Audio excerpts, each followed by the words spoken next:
Bea and Miguel. Ang ulan sa labas ng Tricia's Lounge ay tila nakikiramay sa bigat ng nararamdaman ni Bea.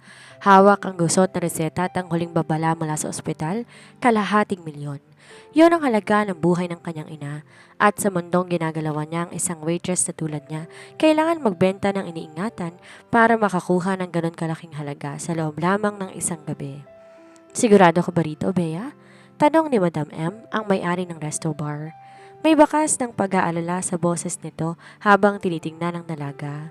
Si Miguel Ruiz ang nasa loob ng room 207. Hindi siya bastang-bastang lalaki, siya ang batas sa mundong ito. Kapag pumasok ka sa pintong iyon, hindi lang sarili mong kukunin niya, pati na ang pagkatao mo. Hubinga na malalim si Bea. Pinunasan ng luhang pilit na kumakawala sa kanyang mga mata. Wala na akong ibang pagpipilian, madam. Mamamatay ang nanay ko kung di ko to gagawin. Kahit anong dumi, kahit anong sakit, titiisin ko para sa aking ina. Dahan-dahan binuksan ni Bea ang pinto ng VIP suite. Ang malamig na aircon ay agad na yumakap sa kanyang balat, ngunit mas malamig ang atmosfera sa loob. Ang tanging liwanag ay nagmumula sa mga poste ng lungsod sa labas na sumisilip sa malaking bintana. Sa gitna ng dilim nakaupo sa isang dekalibreng leather sofa si Miguel, hawak ang isang baso ng whiskey. Ang usok ng sigarilyo niya ay tila sumasayaw sa hangin. Humarap ka sa akin. Ang baritono at malamig na boses ni Miguel ay yumanig sa buong pagkatao ni Bea. Lumapit si Bea, bawat takbang ay tila paglakad sa ibabaw ng mga pako. Nang tumamang liwanag sa kanyang mukha na tigilan ang inaasahan ni Miguel na isang bihasang babae ang ipapadala ni Madam M. Ngunit ang nasa harap niya ay isang dalagang may mga mata na puno ng takot pero may paninindigan. Magkano? Maikling tanong ni Miguel habang dahan-dahang tumatayo. Matangkad ito, suot ang kanyang itim na suit na bumagay sa taglay nitong kagwapuhan. Kalahating milyon, mister? Nanginginig pero diretsyong sagot ng dalaga. Isang mapait na ngisi ang gumuhit sa labi ni Miguel. Nilapitan niya si Bea hanggang sa maramdaman ng dalaga ang init ng hininga nito sa kanyang noo. Kalahating milyon para sa isang gabi kasama ng isang hamak na waitress? Masyado kang ambisyosa, miss. Hindi lang ako waitress ngayong gabi, sagot ni Bea, pilit na hindi nagpapadala sa kaba. Ngayong gabi, ako ang babaeng gagawa ng lahat ng gusto mo, basta't iligtas mo ang nanay ko? Hinawakan ni Miguel ang panga ni Bea, sapat na para maramdaman ng dalaga ang kapangyarihan nito. Lahat? Lahat kahit ang iutos ko? Kahit anong gawin ko sa'yo hanggang sa mag-umaga? Lahat, bulong ni Bea habang pumipikit. Idilat mo mga mata mo, Bea, utos ni Miguel. Gusto kong makita ang pagsuko mo sa isang Miguel Ruiz. Kinuha ng binatang isang itim na briefcase at tinapon to sa mesa. Bumukas ito, tumambad ang mga bundle ng tig-1,000 piso. Para kay Bea, yon ang amoy ng gamot ng kanyang ina. Pero, yun din ang amoy ng kanyang pagkagapi. Biglang hinila ni Miguel ang bewang ni Bea at isinandal siya sa pader. Ang kanilang mga katawan ay nagkakadikit at sa unang pagkakataon, naramdaman ni Bea ang kakaibang kuryente. Isang halo ng takot at hindi may paliwanag na init. Magsisimula ng oras mo, Bea? Bulong ni Miguel sa kanyang tenga. Siguraduhin mong sulit ang bawat sentimong ibinayad ko sa'yo. Hinalikan siya ni Miguel, isang halik na mapusok, mainit at walang bahid ng awa. Doon nagsimula ang gabing magpapabago sa kanilang mga buhay habang buhay. Ang bawat halik ni Miguel ay tila selyo na isang kontratang hindi na mababawi. Ramdam ni Bea ang mabilis na pagtibok ng kanyang puso, hindi dahil sa pag-ibig, kundi dahil sa halo-halong emosyon. Takot sa kung ano ang susunod na mangyayari at isang kakaibang kuryente na dumadaloy sa kanyang mga ugat na hindi niya maipaliwanag. Marahan siyang binuhat ni Miguel patungo sa malambot at malaking kama sa gitna ng silid. Nilapag siya nito sa tila isang mamahaling porselana na madaling mabasag. Sa ilalim ng madilim na ilaw, ang mga mata ni Miguel ay hindi na lamang puno ng bagsik.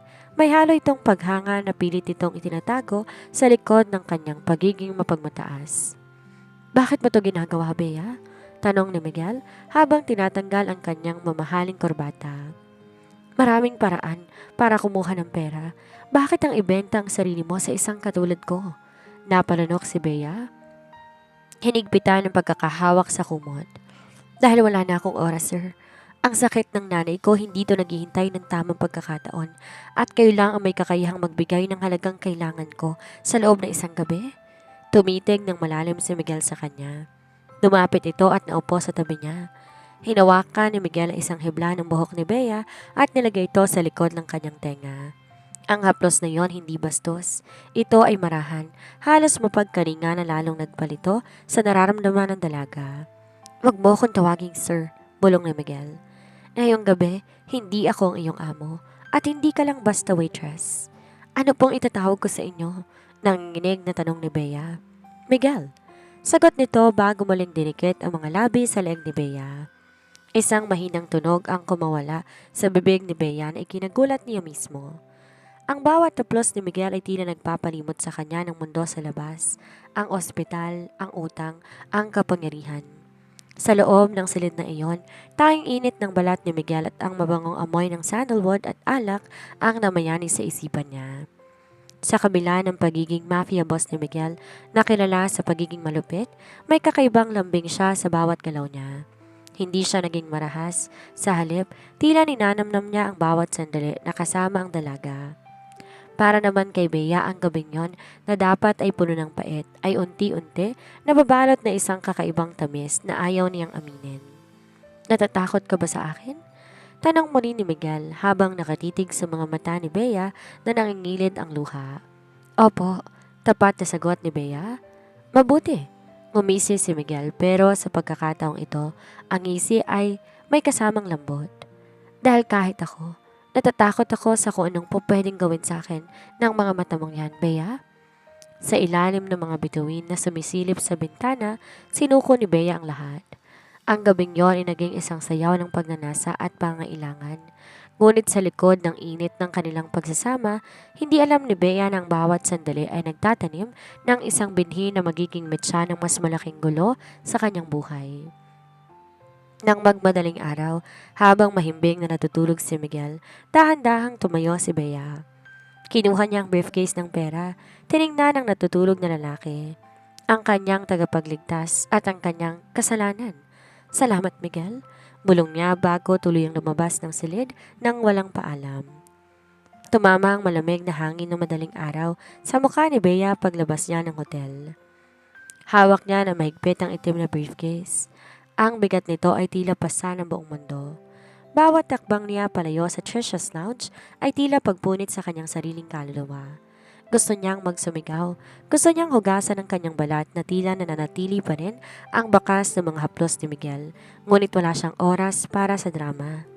"Taxi!" Sigaw niya sa gitna ng tumitigil na ulan. Sa loob ng sasakyan, hindi mapigilan ni Bea ang paghigbi. Tumingin siya sa bintana, pinagmamasdan ng mga ilaw ng lungsod na mabilis na lumalampas. Sa isip niya paulit-ulit na bumabalik ang mukha ni Miguel. Ang mga mata nito na tila nakakabasa ng kanyang iniisip at ang mga bulong nitong nagpapanginig sa kanyang tuhod. "Kinalimutan mo na ang dangal mo, Bea, para kay nanay?" Pagpapakalma niya sa sarili.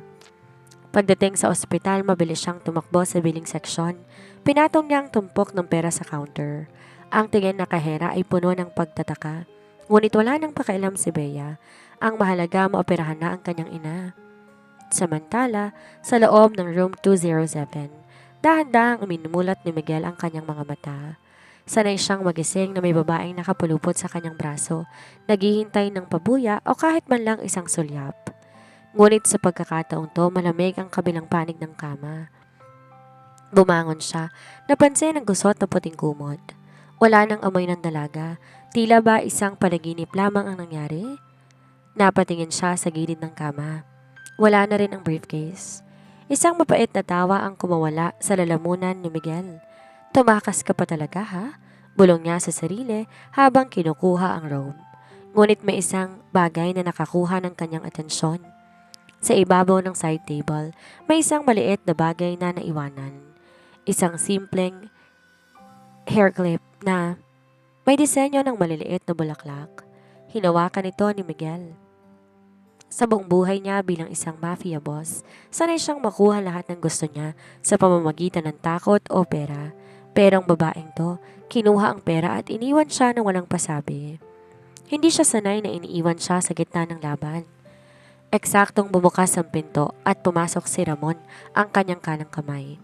Boss, handa ng sasakyan. May meeting tayo sa mga supplier sa Pier 5? Hindi tumingin si Miguel. Nakatitig lamang siya sa hair clip.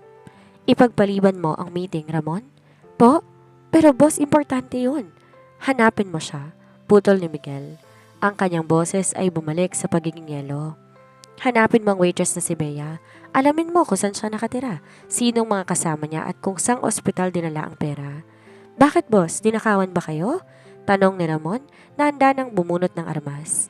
Hindi, sagot ni Miguel habang dahan-dahang pinipitpit ang hair clip sa loob ng kanyang palad. May kailangan lang siyang bayaran na hindi kayang tapatan ng kalahating milyon. Hindi pa kami tapos? Sa mga sandaling yon, habang binabantay ni Bea ang kanyang ina na nasa loob ng operating room, 2 buwan ang mabilis na lumipas matapos ang gabi na tila isang masamang panaginip para kay Bea. Matagumpay ang operasyon ng kanyang ina at kahit unti-unti, bumabalik na ang sigla nito.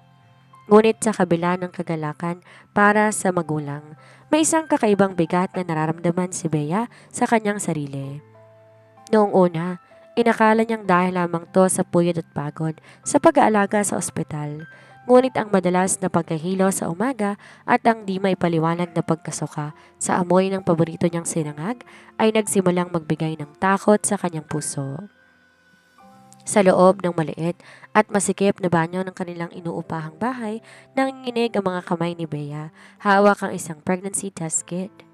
Bawat segundo ng paghihintay ay tila 1 taon. Nang lumabas ang 2 pulang guhit, tila tumigil ang mundo ng dalaga. Hindi maaari, bulong niya habang dahan-dahang napasandal sa pader. Hindi to po pwede. 2 guhit, isang ebidensya ng gabing binenta niyang kanyang dangal. Isang buhay na nabuo mula sa isang transaksyon na puno ng pait. Paano niya ipapaliwanag ito sa kanyang ina? Paano niya palalakihin ang isang bata na ang ama ay isang lalaking hindi niya kilala ang tunay na pagkatao? Maliban sa isang mapanganib na mafia boss. Bea, anak, bakit ang tagal mo dyan? Tawag ng kanyang ina mula sa kusina. Ayos ka lang ba? Mabilis tinago ni Bea ang test kit sa ilalim ng kanyang mga gamit. Pinunasan niya ang kanyang mga luha at pilit na nag-ayos ng mukha bago lumabas. Opo, Nay, medyo nahilo lang po ako. Ngunit hindi lang ang pagbubuntis ang kanyang problema. Alam ni Bea na hindi siya titigilan ni Miguel. Ilang beses na siyang nakakatanggap ng mga ulat mula sa Trisha's Lounge na may mga lalaking naghahanap sa kanya. Alam niyang malapit na siyang matunton ng mga tauhan ni Miguel. Ang bawat itim na sasakyang dumadaan sa harap ng kanilang bahay ay nagpapakaba sa kanya. Kailangan nating umalis, Nay? Biglang sabi ni Bea habang nakatingin sa kawalan. Umalis? Saan tayo pupunta? Kakagaling ko lang sa operasyon, anak. Nagtatakang tanong ng kanyang ina. Sa probinsya, Nay. Sa tita niyo sa summer, masariwang hangin doon. Mas mabilis kayong lalakas. Pagsasinungaling ni Bea. Bagaman ang totoo, gusto lang niyang takasan ang aninong unti-unting lumalamon sa kanya. Hindi alam ni Bea na habang nag-e-empake siya ng kanilang mga gamit sa isang mataas na gusali sa sentro ng lungsod, nakatitig si Miguel sa isang litrato. Litrato ni Bea habang papasok sa isang maliit na klinik. Boss, kumpirmado. Ulat ni Ramon habang inilalapag isang medical record sa mesa. Buntis siya, 2 buwan? Isang madilim na ngiti ang sumilay sa labi ni Miguel. Hindi siya galit. Sa halip may kakaibang kislap sa kanyang mga mata. Akala mo ba matatakasan mo ko, Bea? Bulong ni Miguel habang hinahaplos ang mukha ni Bea sa litrato. Ngayong dala mo ang tagapagmana ng pamilya Ruiz, wala ka nang mapupuntahan. Kahit sa dulo ng mundo, kukunin kita. Ang sariwang hangin ng San Isidro, isang liblib na bayan sa Samar, ang naging kanlungan ni Bea sa loob ng 3 buwan. Malayo sa ingay ng lungsod at sa alaala ng resto bar. Unti-unti nahanap ni Bea ang kapayapaan. Ang kanyang tiyan ay bahagya na ring bumibilog. Isang sekretong pilit niyang itinatago sa ilalim ng maluluwang na duster. Dito, nakatagpo siya ng kakampi kay Simon, isang kababata at pinsan ng kanyang tita na isang hamak na magsasaka, ngunit may busilak na puso. Si Simon laging nakalalay sa kanya, mula sa pagbuhat ng balde ng tubig hanggang sa pagpapadala ng mga sariwang prutas tuwing umaga. Bea, magpahinga ka na muna, ako nang magdidilig niyan. Nakangiting sabi ni Simon habang kinukuha ang tabo sa kamay ni Bea. Naku, Simon, nakakaya na sa'yo eh. Napakarami mo nang naitulong sa amin ni nanay.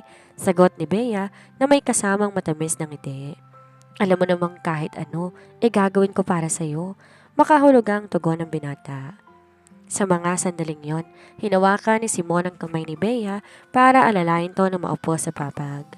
Isang simpleng eksena ng pagkalinga na tila isang magandang pangarap. Ngunit ang pangarap na yon agad na naging magulo. Sa hindi kalayuan, sa dulo ng maalikabok na kalsada, isang itim na SUV ang dahan-dahang huminto. Ang kintab ng sasakyan ay hindi babagay sa maputik na daan ng baryo. Sa loob nito, nakamasid ang mga matang tila sa agila, si Miguel.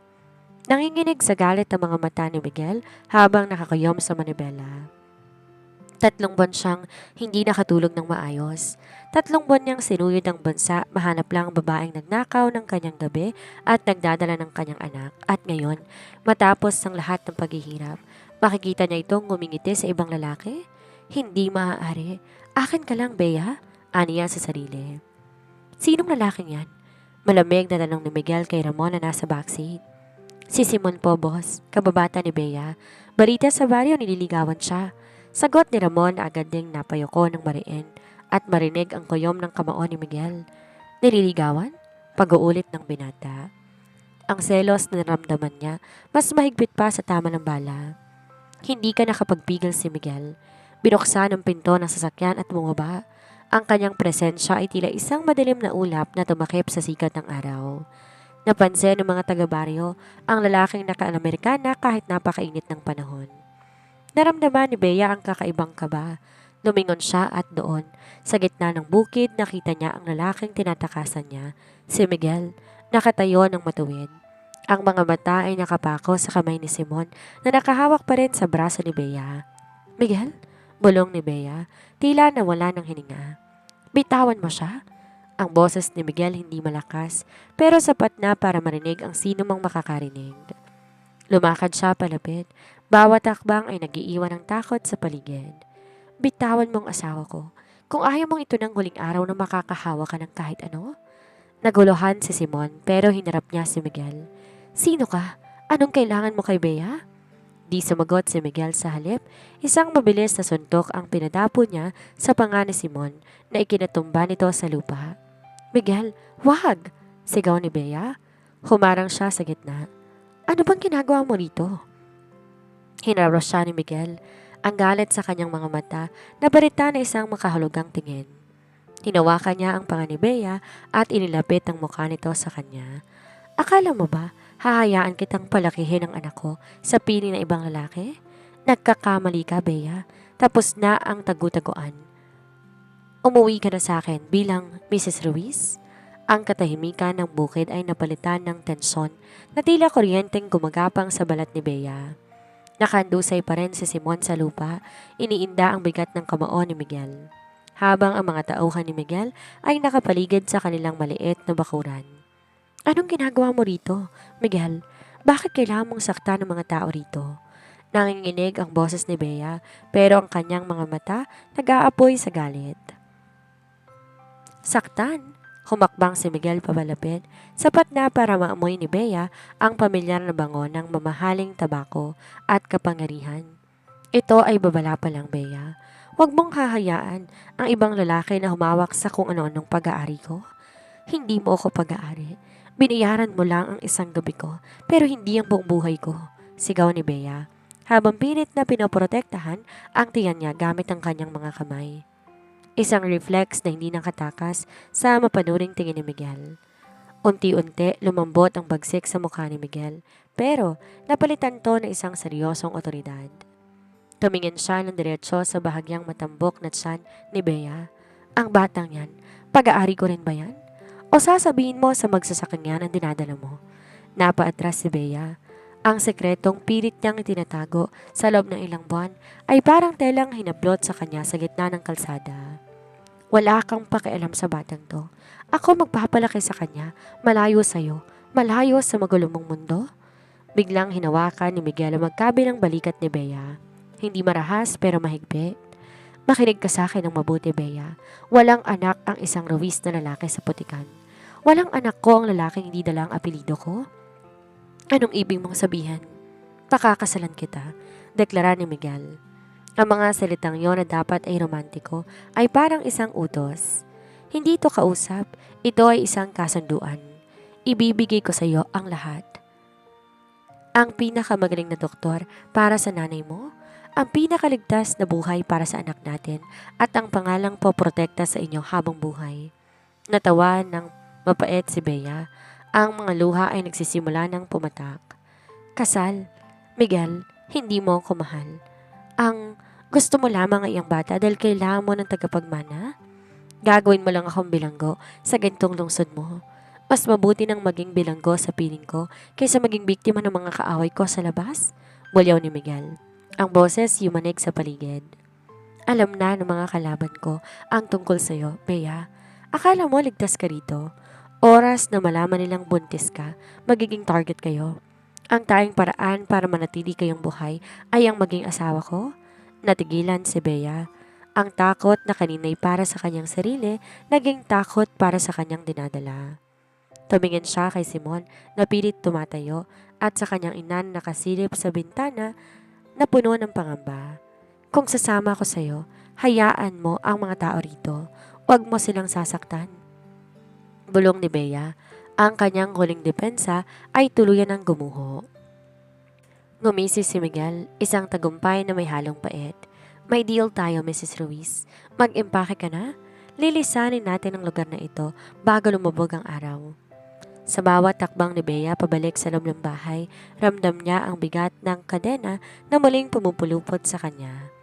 Ang pagtakas niya ay anino na uwi sa pagbabalik sa mismong liyab ng apoy. Ang mansyon ng mga Ruiz sa Forbes Park ay tila isang palasyo mula sa labas. Ngunit para kay Bea, isa itong guntong kulungan. Ang bawat sulok ay puno ng mamahaling antig. Mga bodyguards na animoy estatwa sa bawat pinto. At ang nakabibinging katahimikan na tila nagpapaalala sa kanya na hindi siya kabilang sa mundong to. Ito ang magiging silid mo, malamig na sabi ni Miguel, habang binubuksan na isang malaking pinto.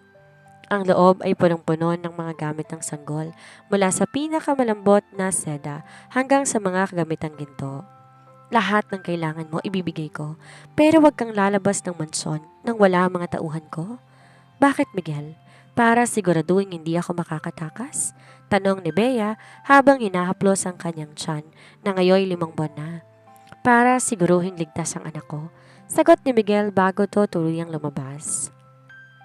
Ngunit ang hirap ng buhay sa mansyon ay hindi lang pangungulila sa probinsya. Isang gabi, isang piging ay dinaos ni Miguel para sa kanyang mga kaalyado sa negosyo. Pinilit ni Bea na bumaba, suot na isang eleganteng itim na gown ay tinatago ang kanyang pagbubuntis. Ngunit bago pa siya makalapit kay Miguel, nakita niya ito na may kausap na isang magandang babae, si Donna, ang anak na isa pang makapangyarihang angkan. Miguel, darling, masyado ka namang busy nitong mga nakaraang buwan. Malambing na sabi ni Donna habang hinahawakan ang braso ni Miguel at idinidikit ang sarili dito. Balita ko, may babae ka raw na itinako dito. Huwag mong sabihing sineseryoso mong isang hamak na mababang babaeng yun. Naniga si Bea sa kinatatayuan niya. Ang salitang mababa ay parang sampal na paulit-ulit dumidikit sa kanyang mukha. Handa na siyang tumalikod at bumalik sa kanyang silid nang marinig niya ang boses ni Miguel. Donna, ang boses ni Miguel ay kasing talim na isang matulis na bagay. Ang babaeng tinutukoy mo ay magiging asawa ko. At kung ayaw mo na ito na ang huling gabi na makakapasok ka sa pamamahay ko, bitawan mong braso ko. Nagulat si Donna, agad na lumayo. Sa gitna ng karamihan, nagtamang mga mata ni Bea at Miguel. Marahas na naglakad si Miguel, papalapit sa kanya. Sa halip na magalit, hinawakan ni Miguel ang bewang ni Bea at inilapit to sa kanya sa harap ng lahat. Bakit ka bumaba? Sabi ko magpahinga ka. Bulong ni Miguel, pero may bakas ng pag-aalala sa kanyang mga mata. Ayoko lang na isipin nilang kinakahiya mo ko. Matapang na sagot ni Bea. Kahit ang totoo, kumukulo ang dugo sa selos kay Donna. Hindi kita ikakahiya, Bea. Sagot ni Miguel. Bigla niyang inilapit ang kanyang mukha sa tenga ni Bea. Ang kanyang mainit na hininga ay nagpapadala ng kuryente sa buong katawan ng dalaga. At kung nagsiselos ka sa babaeng yon, wag. Dahil sa gabing ibinenta mo ang sarili mo sa akin, ikaw lamang ang babaeng naging katumbas ng buong imperyo ko. Sa sandaling iyon, sa kabila ng lahat ng pait at ng galit, ay naramdaman ni Bea ang isang pamilyar na tibok ng puso. Isang kilig na pilit niyang tinatanggi. Sa gitna ng gintong kulungan, tila unti-unting nabubuksan ng pintuan ng kanyang puso para sa lalaking pilit niyang kinamumuhian. Ang gabi sa mansyon ay tahimik, maliban sa mahinang paghampas ng ulan sa malalaking bintana ng silid ni Bea. Nakaupo ang dalaga sa gilid ng kama, suot na isang manipis na silk na pantulog. Hindi siya makatulog. Ang bigat ng kanyang tiyan ay gulong hatid ni Miguel sa kanyang isipan ay tila isang bagyo na ayaw humupa. Bigla, bumukas ang pinto. Wala na ang kanyang suit jacket at maluwag na ang dalawang botones ng kanyang polo. Mukhang pagod ito mula sa pakikipagtuos sa mga kaaway sa kanyang negosyo. Ngunit ang kanyang mga mata ay agad na lumambot nang makita ang dalaga. "Bakit gising ka pa?" tanong ni Miguel. Ang boses ay wala na ang dating bagsik. "Hindi lang ako makatulog. Masyadong malikot ang baby," sagot ni Bea. Sabay haplos ng kanyang tiyan. Lumapit si Miguel. Sa loob ng ilang buwan nilang pagsasama sa ilalim ng iisang bubong na natiling may distansya sa pagitan nila. Isang distansya na gawa sa pera, utang na loob at takot. Pero sa gabing ito, tila naglaho na ang lahat ng yon. "Maaari ko bang hawakan?" Alanganing tanong ni Miguel. Isang bihirang pagkakataon na makitang nag-aalilangan ng isang mafia boss. Tumango si Bea. Dahan-dahan na lumuhod si Miguel sa harapan niya. Ang malaki at magaspang na kamay ng lalaki ay dahan-dahang dinala sa ibabaw ng tiyan ni Bea. Sa haplos na iyon, nakaramdam si Bea ng kakaibang kuryente, hindi ng takot kundi ng proteksyon. Eksaktong sa sandaling iyon, isang malakas na sipa ang naramdaman nila mula sa loob. Nanlaki ang mga mata ni Miguel. Napatingin siya kay Bea. Ang kanyang mukha ay napalitan ng isang inosenteng gulat at galak na hindi naman akalain ni Bea na kaya nitong ipakita. "Naramdaman ko yon. Sumisipa ang anak natin." Masayang saad ni Miguel. "Oo," nakangiting sagot ni Bea. Di mapigilan ang pagdulo ng luha. Ganyan siya kalikot kapag gabi. Muli, sumipa ang bata. Tila kinikilalang presensya ng kanyang ama. Sa pagkakataong to, hindi na nakapagpigil si Miguel. Dinikit niya ang kanyang noo sa tiyan ni Bea. "Makinig ka, maliit na Ruiz. Ako ang tatay mo at hindi ko hahayaan na may manakit sa inyo ng nanay mo." Ang mga salitang iyon tumago sa puso ni Bea. Ang lalaking inakala niyang halimaw ay unti-unting nagpapakita ng kanyang pagiging tao. Sa gitna ng dilim ng silid, hinawakan ni Bea ang buhok ni Miguel. Isang marahang haplos sa tila pagtanggap sa tadhana. "Miguel," bulong ni Bea, "bakit mo to ginagawa? Bakit mo kami pinoprotektahan ng ganito?" Tumingala si Miguel, ang kanyang mga mata ay diretsyong nakatingin sa mga mata ni Bea. "Dahil sa gabing yon sa room 207, inakala kong sarili mo lang binibili ko. Pero na makita kitang tumakas at lumaban para sa anak natin, na-realize ko na ikaw lang ang kaisa-isang bagay sa mundong to na hindi ko kayang makuha ng pera, kundi ng pag-ibig." Hinila ni Miguel si Bea para sa isang halik, ngunit hindi ito tulad ng halik na puno ng pagnanasa at galit. Ito ay isang halik na may kasamang pangako, pag-asa, at ang simula ng isang pag-ibig na nabuo sa maling paraan, ngunit naging totoo sa tamang panahon. Ang katahimikan nila ay biglang nabasag nang tumunog ang satellite phone ni Miguel sa kalagitnaan ng gabi. Ang pulang ilaw nito ay tila isang babala ng paparating na unos. Agad bumitaw si Miguel mula sa pagkakayakap kay Bea. Ang kanyang mukha bumalik sa pagiging seryoso at malamig na leader ng sindikato. "Ramon, anong balita?" tanong ni Miguel. Ang boses ay sapat na para mapatayo ang balahibo ni Bea. "Boss, may nakapasok sa perimeter? Ang mga tauhan ni Don Mariano. Nalaman nila ang tungkol sa Safe House 7. Boses ni Ramon sa kabilang linya. May kasamang tunog ng putukan sa background. Inatake nila ang sasakyan na nagdadala ng mga gamot para kay Bea. "Alam na nila, boss. Alam na nilang buntis ang asawa ninyo?" Mariing napapikit si Miguel at napahawak sa kanyang panga. Ang takot na pilit niyang tinatayo ay unti-unting lumilitaw. Hindi siya takot mamatay perong isiping madadamay si Bea at ang kanilang anak ay nagpapanginig sa kanyang kalamnan. Ihanda ang armored SUV. Ililipat natin si Bea sa bunker ngayon din. Utos ni Miguel bago ibaba ang telepono. Miguel, anong nangyari? Tanong ni Bea. Bakas ang pangamba sa mata habang hawak ang kanyang tiyan. Makinig ka sa akin, Bea. Hinawakan ni Miguel ang magkabilang balikat ng dalaga. Kailangan nating umalis dito. Ngayon na, huwag kang titingin sa likod. Huwag kang bibitaw sa kamay ko, naiintindihan mo ba? Hindi pa man nakakasagot si Bea, isang malakas na pagsabog ng yumanig sa buong mansyon. Nabasag ang nabuhalang bintana ng silid at nabalita ng usok ang sariwang hangin. Agad na binuhat ni Miguel si Bea at isinandal sa ilalim ng matibay na mesa para protektahan ito sa mga lumilipad na bubog. Miguel! Sigaw ni Bea. Sa gitna ng ingay ng mga automatikong armas sa labas. Nandito lamang ako. Sigaw ni Miguel habang binubunot ang kanyang sandata mula sa ilalim ng kama. Pumasok si Ramon sa silid. Sugatan ng puso pero matatag pa rin. Boss, napapaligiran tayo. Masyadong marami sila. Parang alam nila ang bawat pasikot-sikot dito. Traidor, bulong ni Miguel. Alam niyang may nagbenta ng impormasyon sa loob ng kanyang organisasyon, ngunit wala siyang oras para mag-imbestiga. Ang prioridad niya ay ang buhay ng mag-ina niya. Sa gitna ng palitan ng putok, pilit nilang tinahak ang lihim na lagusan patungo sa basement. Bawat takbang ay tila pakikipagpatintero kay kamatayan. Naramdaman ni Bea ang paninigas ng kanyang tiyan dahil sa stress, pero pinilit niyang magpakatatag. Nakita niya ang bagsik ni Miguel, ang paraan ng pagbaril nito na walang kurap, ang bilis ng kanyang desisyon at ang paraan ng pagprotekta nito sa kanya gamit ang sariling katawan. Miguel, sa likod mo! Tingin ni Bea na makita ang isang assassin na handang barilin si Miguel. Mabilis sumarap si Miguel at naunahan ang kalaban, pero isang balang dumapli sa kanyang balat. Hindi siya dumaing, sa halip mas hinigpitan niya ang hawak sa kamay ni Bea. Malapit na tayo sa bunker, hingal na sabi ni Miguel. Kapag nakapasok ka na doon, huwag mong bubuksan kahit kanino maliban sa akin. Okay Ramon, pangako mo yan. Pero paano ka? Umiiyak na tanong ni Bea. Tatantanan lang nila tayo kapag natapos ko ng leader nila. Sagot ni Miguel habang itinutulak si Bea sa loob na bakal ng pinto ng bunker. Mahal kita, Bea. At hindi ko hayaan na mawala kayo ng anak ko. Bago pa man makapagsalita si Bea, simara na ang pinto. Naiwan si Miguel sa labas, mag-isang haharap sa grupo ng mga kaaway para sa kaligtasan ng kanyang pamilya.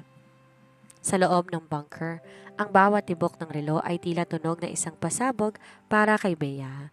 Yakap-yakap niya ang kanyang tiyan, pilit na pinapakalma ang kanyang sarili at ang sanggol na tila nararamdaman ng panganib sa labas. Tanging naririnig niya ang mahihinang dagundong ng mga pagsabog at walang tigil na putok mula sa itaas. Miguel, please, bumalik ka, bulong niya sa dilim. Samantala, sa labas ng bunker, sagatang nakasandal si Miguel sa isang pader ng basement. Ubos na ang bala ng kanyang armas at tayong kanyang baril na lamang ang natitira. Ang kanyang puting polo, puno na ng mga mantsa ng dugo at ng dumi. Lumabas ka na, Miguel. Wala ka nang matatakbuhan. Isang pamilyar na boses ang umalingaw-ngaw mula sa itaas ng hagdanan. Nanigas si Miguel, hindi niya malilimutan ang boses na yon. Dahan-dahang lumabas ang isang lalaki mula sa usok.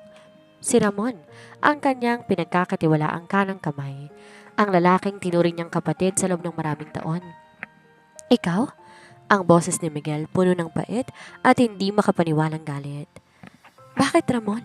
Binigay ko sa iyong lahat, pinagkatiwalaan kita ng buhay ko. Tumawa si Ramon, isang tawang puno ng inggit. Lahat?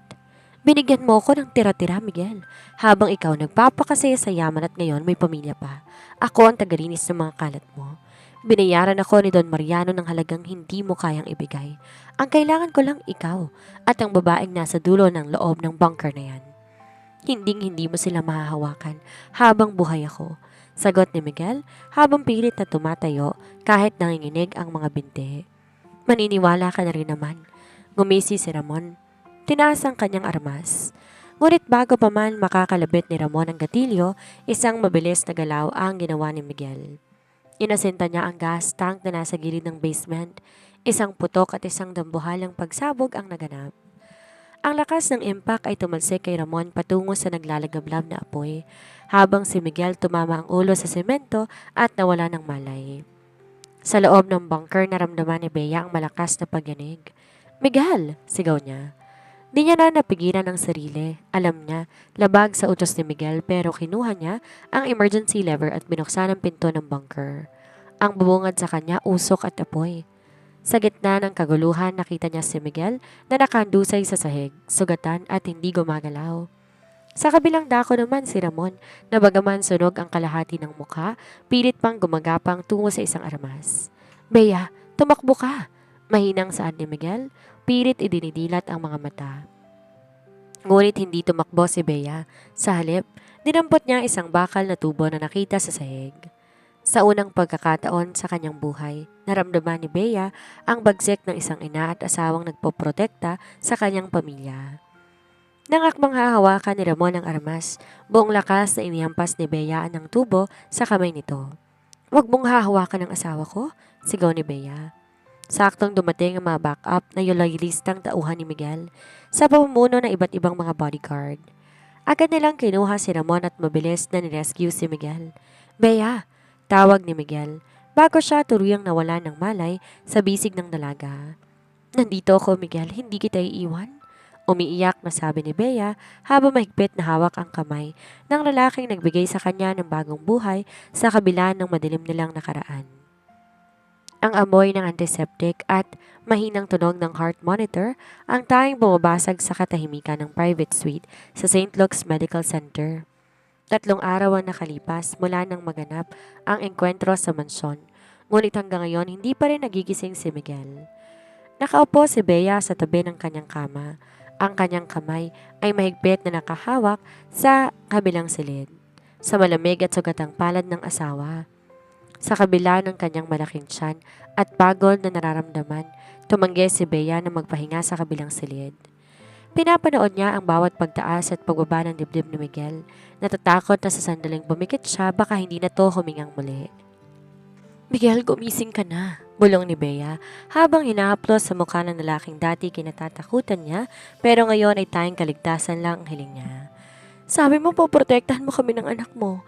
Paano mo gagawin yun kung iiwan mo na kami?"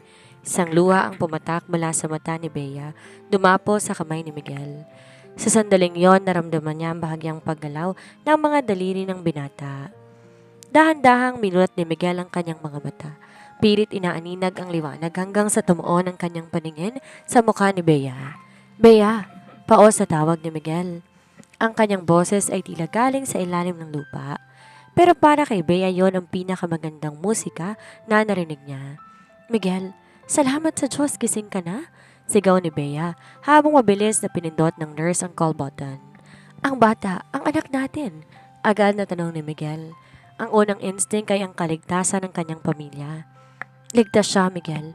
Ligtas kaming dalawa dahil sa'yo," umiiyak na sagot ni Bea.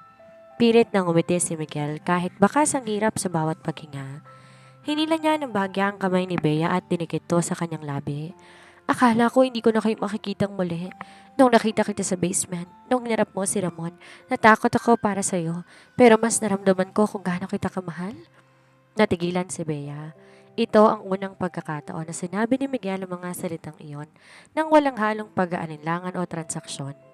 "Miguel, nung una kitang makilala sa room 207, galit ang nararamdaman ko.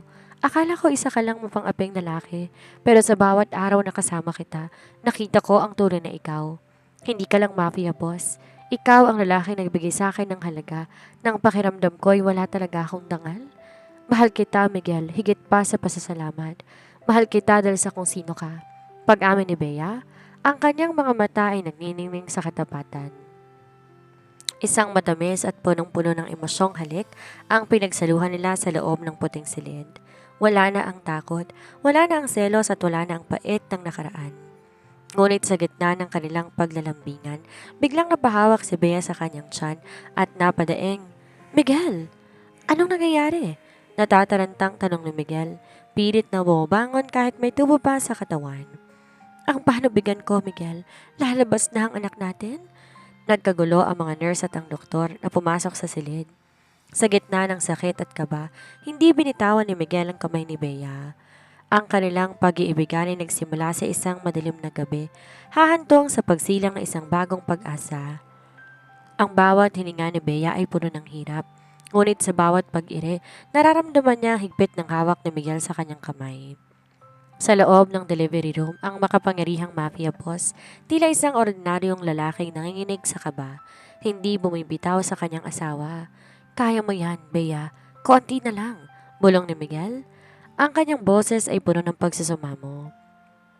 Sa wakas, isang malakas na iyak ng sanggol ang bumasag sa tensyon. Isang malusog na batang lalaki, ang bagong Ruiz. Nang ilapag ang sanggol sa dibdib ni Bea, tila tumigil ang mundo. Ang mga luha ni Bea ay malayang umagos, isang bagay na di akalain ng marami na magagawa na isang katulad niya. Salamat, Bea. Salamat sa pagbibigay sa akin ng dahilan para mabuhay ng tama, sabi ni Miguel habang hinahalikan ng noo ng dalaga. Ilang buwan ang lumipas, ang bakas ng sugat at trahedya ay napalitan ng halimuyak ng mga sariwang bulaklak. Sa isang eksklusibong katedral, nakatayo si Miguel sa dulo ng altar. Suot ang kanyang pinaka-magarbong puting tuxedo. Sa pagkakataong to, hindi to isang transaksyon, hindi to isang pilit na kasunduan. Bumuka sa malaking pinto ng simbahan at niluwas si Bea. Napakaganda niya sa kanyang lace wedding gown na tila isang anghel na bumaba sa lupa. Hawak niya ang isang bouquet ng mga puting rosas at sa bawat hakbang niya patungo kay Miguel, ang bawat pait ng nakaraan. Ang gabing binenta niya ang sarili, ang pagtakas sa probinsya at ang takot sa kamatayan ay tila naglaho ng parang usok. Nang magtagpo sila sa harap ng altar, hinawakan ni Miguel ang mga kamay ni Bea. Bea, patawarin mo ko. Patawad sa simula nating puno ng pait. Patawad sa pag-aakalang ang pera ay sapat na para makuha ang isang tulad mo. Ngayon, sa harap ng Diyos at ng ating anak, nangangako ko, di lang kita poprotektahan kung hindi, mamahalin kita na higit pa sa aking buhay. Ikaw ang aking kaligtasan, ang aking asawa, at ang aking reyna. Naluha si Bea habang sumasagot. Miguel, ang gabing yon sa room 207, akala ko, katapusan ko na.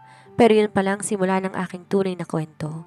Tinanggap mo ko, minahal mo ang anak natin at binago mong mundo mo para sa amin. Mahal na mahal kita. I do. Sabay nilang bigkas bago pinagsaluhan ng isang halik na selyo ng kanilang walang hanggang pagmamahalan. Paglabas ng simbahan, sinalubong sila ng mga talulot ng rosas at masasayang sigaw ng kanilang mga mahal sa buhay. Hawak ni Miguel ang kanilang anak sa isang bisig, habang ang kabilang kamay mahigpit na nakahawak sa bewang ni Bea. Sila ay hindi na waitress at mafia boss na pinagtagpo ng tadhana sa maling paraan. Sila ay isang pamilyang binuo ng sakripisyo, pinatibay ng pagsubok at pinagbuklod ng isang wagas na pangako. Ang dating madilim na gabi, tuluyan ang napalitan ng isang maningning na bukas. At dito na po nagtatapos ang ating kwento. Sana'y muli niyo kaming samahan sa mga full story na nais kong ibahagi sa inyo. Ang inyo pong like, share, and subscribe ay malaki ng tulong sa ating munting channel. Maraming salamat po!